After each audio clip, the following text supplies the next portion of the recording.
Знаешь, жизнь иногда похожа на бег по кругу. Утро – будильник, пробки, работа, дедлайны. Вечер – телефон, новости, мысли, которые крутятся в голове, как заезженная пластинка.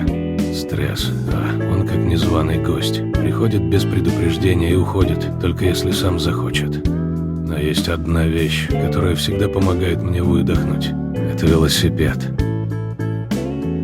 Когда я сажусь на него, мир как будто замедляется, педали крутятся, ветер дует в лицо, а все проблемы, работа, ссоры, тревоги, они будто отстают, не поспевают за мной. Велосипед – это не просто транспорт, это как разговор с хорошим другом, который не перебивает. Ты крутишь педали, а он слушает, и пока ты едешь, твои мысли потихоньку раскладываются по полочкам. И знаешь что? Не надо быть спортсменом, не надо дорогого байка. Просто возьми велосипед, выезжай на улицу, вдохни поглубже. Это как сеанс у лучшего психолога, только без кушетки и счета в конце. Так что, если жизнь опять закрутила, садись на велик.